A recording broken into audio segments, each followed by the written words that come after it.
Hi Sagittarius, welcome to your week ahead taroscope with me, Raphael from Radiant Reality. It's an absolute pleasure to have you. Thank you so much for being here. Thank you so much for joining me. These are for your sun, moon, and ascendant sign. Check out all three so that you know which part of you I resonate with most as a reader. They're general readings. All right, with that said, I would like to bless my decks of cards with the forms of love, light, peace, prosperity, and abundance, and I pray that the messages that come through are ultimately clear and concise and they help you on your path to your highest vibrational good. So, if you are a continued subby, you know Rafi loves you, and if you're new to my channel, please don't forget to like, share, and if you should so choose and it resonates, hit the subscribe button for your key to the week. You've got the Magician card. The Magician has been active this week, and you know what's really funny is that the day that I am filming these, Mercury is Kazemi, right? So I find it really interesting that the Magician keeps popping up because it's obviously Mercury making itself known, like for the energy for clarity is in the air. So a lot of people say like, Mercury's under the sun, so like it's not clear or whatever, but I don't see it that way. I see Mercury Kazemi as a time of really inspired thought.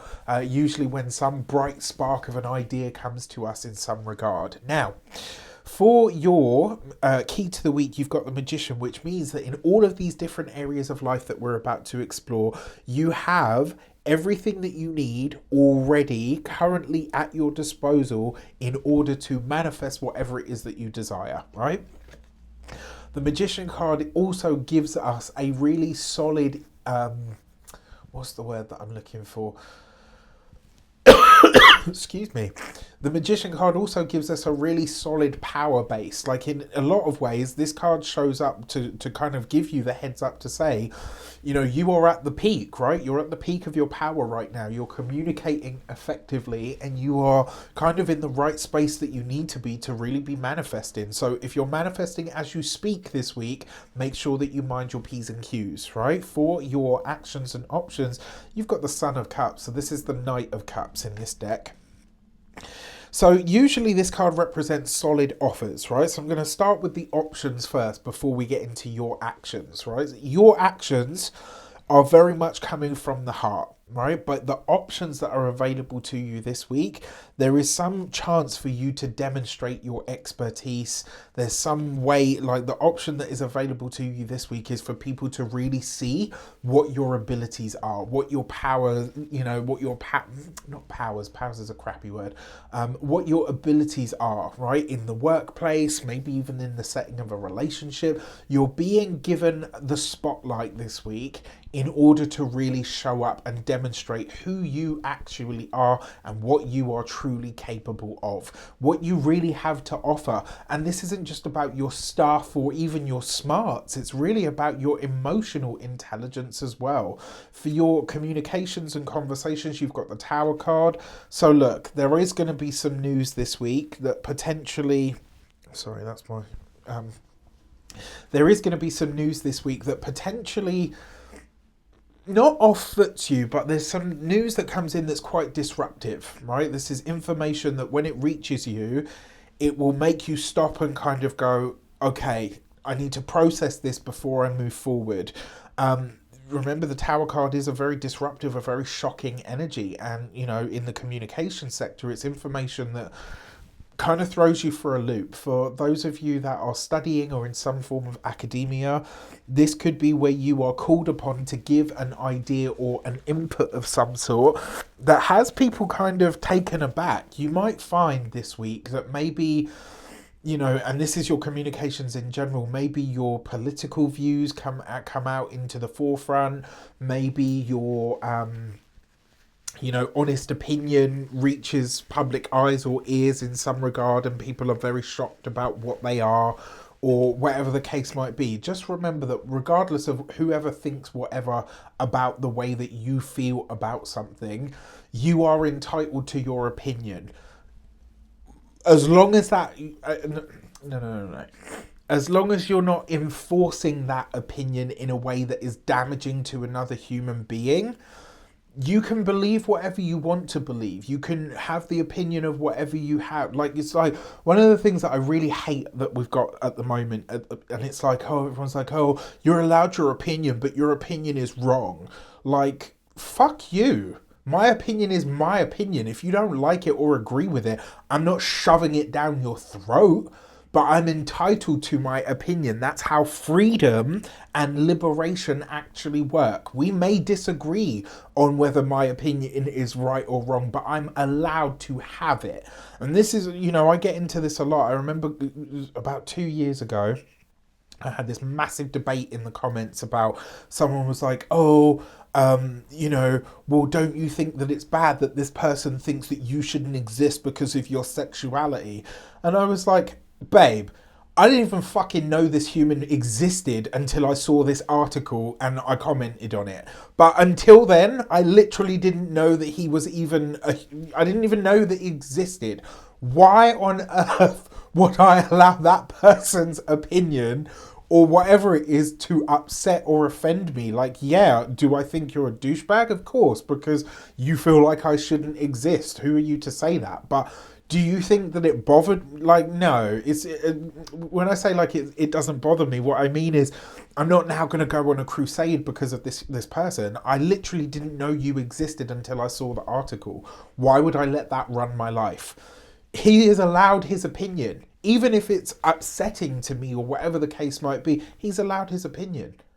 Like, we need to really normalize, because this whole thing with all of this cancel culture and all this bullshit, it's heading in a really dangerous direction, right?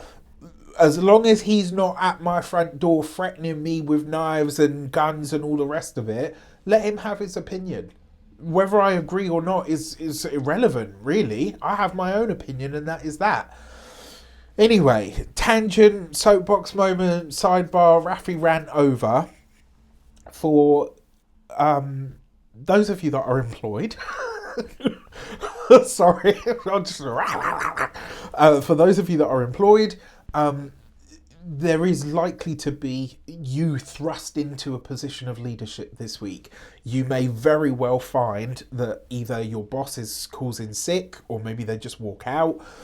Maybe a person that's in a position of authority, or whatever the case might be. You might find yourself suddenly like, okay, crap, like, you know what, there's nobody else to do this, so I'm going to take the leadership position, right? You step up at a time where, somebody else is either not there to do it or walks out.